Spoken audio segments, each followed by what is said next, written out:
নমস্কার, কেমন আছো তোমরা সকলে? আশা করি সকলেই ভালো আছো। সন্তু সিরিজের আরও একটি নতুন মিনি ব্লগ নিয়ে প্রত্যেকে স্বাগত জানাই। আমি তোমাদের সাথে সন্তু। হ্যাঁ, আমার ভালো নাম সম্রাট চক্রবর্তী। অনেকে ভাবো যে সন্তু একবার বলো, একবার সম্রাট চক্রবর্তী বলো। আজকে এই ব্যাপারটা তোমাদেরকে ভালোভাবে বুঝিয়ে দিলাম। যাই হোক, আজকে আমরা গিয়েছিলাম আমি কয়েকটা বন্ধু মিলে পিকনিক করতে। আর এই পিকনিকের অনুষ্ঠানটি করেছি আমরা অর্পিতদের বাড়ির ছাদে। হ্যাঁ, অর্পিত হচ্ছে আমার একটা বন্ধু। এই যে তারপরে আমাদের পিকনিকের মেনু যেটা ছিল সেটা হচ্ছে বিরিয়ানি। আমাদের বাঙালির একটা ইমোশন হচ্ছে বিরিয়ানি। হ্যাঁ, বিরিয়ানি খাওয়ার আগে আমরা ভালোভাবে থালটাকে ধুয়ে নিলাম, কারণ আমার থালে অনেকটা নোংরা থাকে।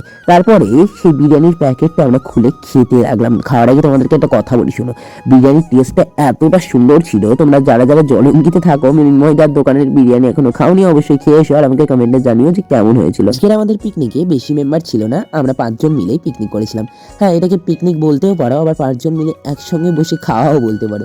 যাই হোক, আর বিরিয়ানির সাথে স্যালাড না হলে তো অবশ্যই হবেই না। তারপরে বিরিয়ানিটা খেলাম, বিরিয়ানির টেস্টটা খুবই ভালো ছিল এবং সবাই পাত পরিষ্কার করে বিরিয়ানি খেয়ে নিয়েছিল, কারোর পাতে একটুকু পড়েছিল না। তাহলে আজকের ভিডিওটা এখানেই শেষ করলাম। ভিডিওটা কেমন লাগলো অবশ্যই কমেন্টে জানাবে।